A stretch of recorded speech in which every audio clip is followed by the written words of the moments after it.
Bonjour, êtres du petit peuple, elfes, fées et korrigans. Alors, un grand merci à tous les nouveaux abonnés, aux anciens. Merci. Pour ceux qui ne sont pas encore, pensez à activer la petite cloche. Merci pour vos likes, vos partages, vos commentaires et un merci particulier à Sylvie. Elle se reconnaîtra pour ses nombreux partages. Je la remercie énormément. Donc, on va commencer cette vidéo pour la pleine lune du 5. Donc, elle est en Lion. Et elle sera en Lion donc à 18h30, si je vais vous dire pas de bêtises. Oui, c'est bien ça. Elle sera donc pleine dès demain à 18h30. Voilà. Donc, on va commencer avec les énergies cosmiques. Si je vous les mets à l'envers, ça ne va pas le faire. Donc, il y en a deux qui sont tombés. Nous avons donc l'aide, qui est la première. Cheminer en acceptant les mains tendues t'apportera beaucoup d'apaisement. Ne perds pas de vue que tu peux être épaulé et soutenu. Tu as le droit de demander de l'aide. Donc là, si en cette période vous avez besoin d'un petit coup de main, n'hésitez surtout pas. Et après, on a donc la potion du lâcher-prise. L'univers te rappelle que certains éléments sont hors de ton contrôle. Accepte de ne pas pouvoir te contrôler et fais confiance à l'univers, il te soutiendra toujours. Et donc, dans la suite, peut-être en demandant d'aide, aussi bien à votre entourage, à des amis ou autres. Après, il faudra donc lâcher prise et laisser faire les choses. Donc, je ne sais pas si ça vous parle, mais moi, ça me parle. Donc, voilà pour ces deux-là. Alors, avec la lunologie en action.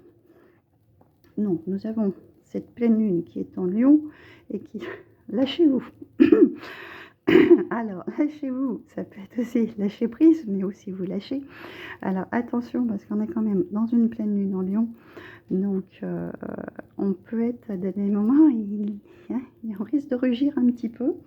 Il y a peut-être des choses qui peuvent un petit peu vous agacer. Personnellement, moi, c'est le cas. Il y a certaines situations qui m'ont un petit peu mis hors de moi. Donc, méfiez-vous quand même à votre comportement ces jours-ci, puisque de toute façon, il va falloir que je vous fasse une vidéo par rapport au déplacement des planètes et notamment celle de la Lune, puisque c'est une des planètes les plus rapides, et c'est bien pour ça qu'on dit qu'on a souvent je n'ai pas trouvé le terme, qu'on a un comportement, voilà, cyclotimique, parce que les effets de la Lune sont très très vite changeants, puisqu'elle se déplace dans le zodiaque à peu près tous les deux jours. Donc voilà pour la petite explication, mais de toute façon je vais vous faire une vidéo à part pour ces déplacements de planètes pour vous expliquer un petit peu tout ça. Donc là, le 5, elle sera donc en Lion et après elle se modifie au bout de 2 jours. Mais ça, je vous en parle pas pour le moment. Donc après on regarde donc dans les 7 à 10 jours plus tard. Donc elle va se retrouver en premier lieu dans le Scorpion, qui nous révèle ce qui doit être vu, révéler ce qui doit être vu, pardon, excusez-moi. Et après, dans les 10 jours, nous l'avons en Sagittaire, qui nous dit de pratiquer la gratitude. Donc là, il y a clairement, moi je pense, quand on voit les trois ensemble, lâchez-vous, c'est peut-être aussi exprimer certaines, il y a peut-être des situations qui vous ont mis en colère ou dans un état de frustration. Donc là, il faut lâcher, lâcher quand même, il faut s'exprimer. Je suis désolée, il y a des moments où on ne peut pas être toujours, si positif, mais on ne peut pas toujours être de bonne humeur. Et il y a des moments où on a le droit de s'exprimer et de dire ce qui ne va pas, tout à fait. Et donc, de dire, voilà, révéler ce qui doit être vu, de mettre en avant certaines situations que les personnes se voient devant le fait accompli. Et donc après, une fois que ça c'est fait, on souffle et on pratique donc la gratitude, on souffle, ça y est, on va dire qu'on a un petit peu percé l'abcès, et on se sent mieux finalement, voilà. Parce qu'on a quand même celle-ci qui est en scorpion entre les deux. Là, on a ce feu qui bouillonne, et là, donc, plutôt l'élément eau qui est là, que ça brasse les émotions, hein, d'accord, hein. Et puis là, le Sagittaire est plutôt dans l'élan de faire avancer les choses. Donc voilà pour cette partie-ci.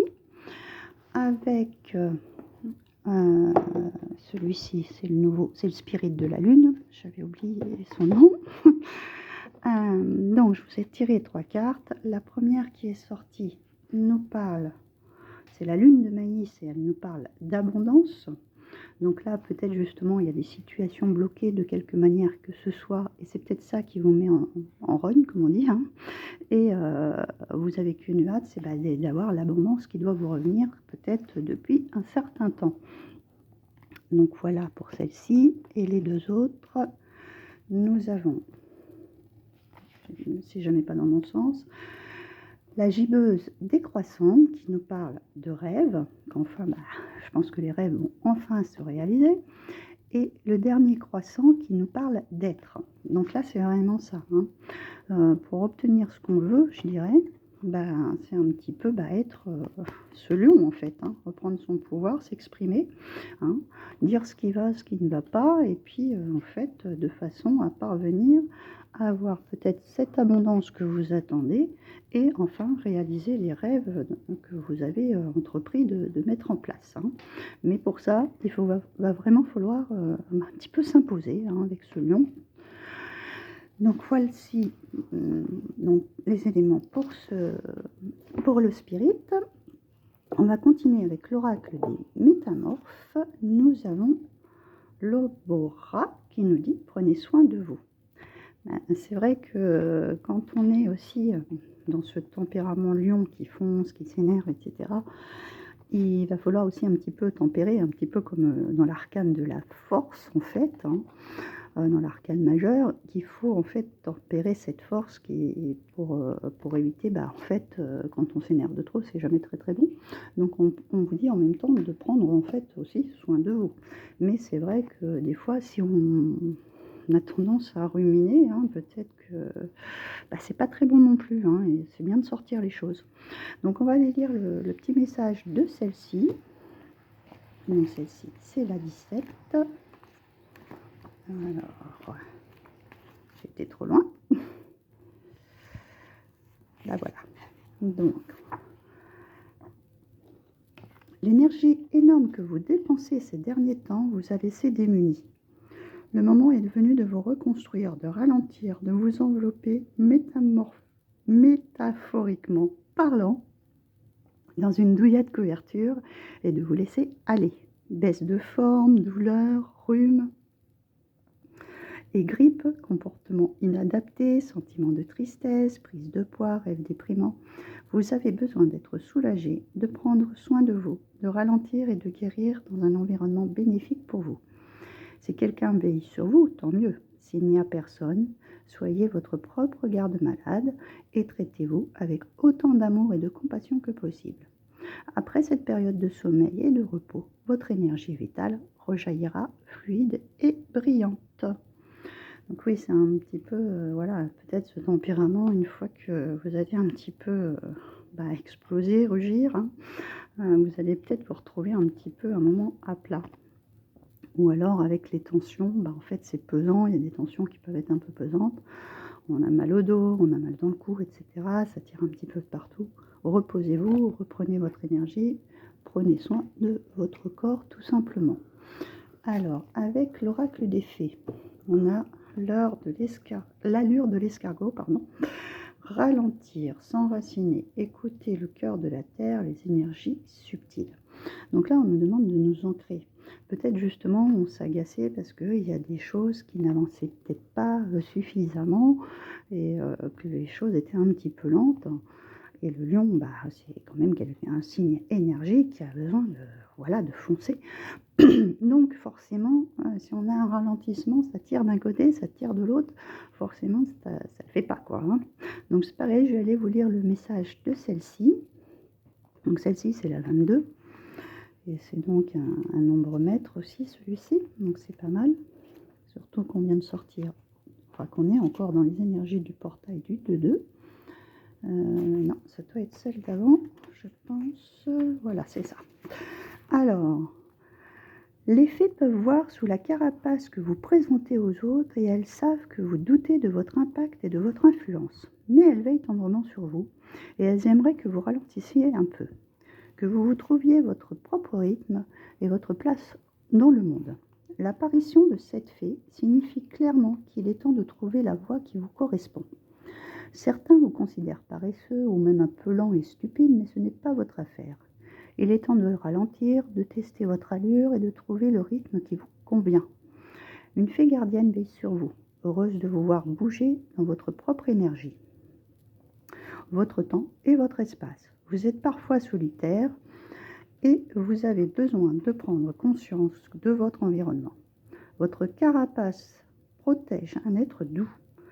Vous laissez derrière vous un sillage de beauté argentée, un ruisseau d'énergie, visible par ceux qui, comme vous, sont sensibles. Ne confondez pas ralentissement et stagnation. En contemplant ce rythme tranquille, vous vous recréez en observant les forces créatives que vous avez maîtrisées et libérées dans le monde. Vous réalisez que vos pensées ont une réalité tangible. Qu'aimez-vous? Qu'aimeriez-vous intégrer dans votre vie? Il y aura bientôt de nouveaux choix à faire. Pour le moment, nourrissez-vous, protégez-vous et donnez de l'amour autour de vous en gardant une allure calme et lente. Prêtez attention à ce qui se passe à tout moment. Écoutez les battements de votre cœur, cherchez leur écho à travers toute la création. Donc là, c'est vraiment, après, voilà, c'est une fois que cette situation est passée, on reprend soin de soi, on va à son rythme, c'est pas la peine de bousculer. On a donné un petit coup de pied dans la fourmilière, comme on dit, et après vous vous coucounez, hein, tout simplement. Alors, avec l'oracle des fées et des lutins de Kevin Kiriano, on a donc la famille des fées de l'eau, le pouvoir magique et la fée des sorts. Bon, on a vraiment ce qu'on disait dans le tout début, hein, c'est tout ce qui est émotionnel qui nous fait un petit peu ressurgir. Hein. Je dirais que ces deux-là, c'est à peu près ces deux-là. Voilà. Hein. On a le pouvoir, c'est le lion. Et là, l'esprit de l'eau, c'est la lune, le premier quartier de lune en scorpion. Hein. Il y a vraiment cet état d'esprit de gérer un petit peu ses émotions, mais avec une certaine force, une certaine habilité de pouvoir avoir ce que l'on désire et écouter en fait son cœur et son intuition, hein, suivre ce qui vous fait vibrer, même à votre rythme de toute façon. Hein. Il y a vraiment cette connexion, la fée violette, c'est ça, hein, c'est le côté très très spirituel. En plus, on est dans une année 7, comme je le disais la dernière fois. C'est vraiment les coups de chance, c'est tout ce qui est en domaine avec la spiritualité, tout ce qui est connexion, tout ce qui est relié à la terre, aux éléments, etc. Je vais quand même aller voir si on a des petits compléments d'information pour toutes ces cartes qui pourraient vous parler davantage. Donc la famille des fées de l'eau. Vous faites partie de cette famille que l'on appelle également des ondines. Ces merveilleuses fées d'eau douce sont très sensibles aux énergies et aux émotions, souvent qualifiées d'hypersensibles. Ce merveilleux don à ressentir les émotions peut parfois effrayer. Pourtant, il fait d'elles des fées très connectées à l'invisible. Vous aimez prendre des temps de solitude et de repos pour l'imagination lorsque vous faites partie de cette famille. Votre personnalité est dessinée par une fée au grand cœur. Vous lisez à travers les émotions. Votre grand défi quotidien est de chasser vos doutes, de garder le contrôle sur vos émotions. Les ondines sont très curieuses et aiment apprendre de nouvelles choses, encore et encore. Elles sont dotées d'une grande curiosité. L'observation est votre don. Observer, ressentir pour transmettre et soutenir. La fée de l'eau sont très spontanées et aiment imaginer. L'organisation sera votre détermination. L'une de vos missions est de faire de votre sensibilité votre force. Vous pourrez alors déceler des messages de l'autre monde pour ainsi les transmettre avec imagination et à votre façon. Vous pouvez travailler dès aujourd'hui vos ressentis. Donc en plus, derrière, on a la fée de l'intuition. Donc c'est tout à fait ça. Et notre pouvoir magique, Donc les conseils qu'on nous donne, c'est ce que vous pensez, vous l'attirez. Ne perdez pas de vue la loi de l'attraction. On attire ce que l'on vibre. On recourt à des pensées, ayez recours à des pensées positives. Augmentez votre taux vibratoire par diverses façons. Relaxation, nature, autre, tout ce qui vous fait en fait monter votre taux vibratoire, même de la musique, écoutez de la musique. Et ne vivez pas dans la peur, votre façon de penser fait beaucoup. Donc c'est vraiment, voilà, c'est en fait reprendre ce pouvoir, cette force plutôt positive que négative, parce que lorsqu'on est dans le négatif, ce que les émotions peuvent créer d'ailleurs, et ben en fait on baisse son taux vibratoire. Et la dernière, c'est donc la clé des sorts. Donc elle nous parle qu'elle nous accompagne et nous aide à développer nos propres capacités. On fait appel à elle pour développer notre spiritualité, l'énergétique, la divination ou toute autre action magique sont des domaines maîtrisés par cette fée. Elle vous permettra de vous connecter et de vous montrer tel que vous êtes. Sa baguette magique est créée à partir de mystères et de cristaux. Cette fée des sorts prendra différentes apparences pour venir à vous. Reine des songes, elle pourra vous révéler un secret la nuit lors d'une visualisation, pardon. Ouais, c'est pareil, c'est possible aussi. Il vous suffit de l'appeler pour qu'elle apparaisse. Donc voilà pour ces petits messages de cette pleine lune. Donc c'est un petit peu, on va dire, entre tiraillement entre ce lion qui est fougueux et colérique, qu'il va falloir savoir maîtriser, exercer votre pouvoir avec un peu plus de douceur et garder vos énergies très hautes. Demandez de l'aide si besoin. Et puis après, on lâche prise. Donc voilà pour ces énergies de pleine lune. Je vous fais d'énormes gros bisous et je pense vous faire donc cette vidéo sur les déplacements des planètes pour vous expliquer un petit peu comment ça fonctionne. Voilà, je vous fais de gros bisous et je vous dis à bientôt.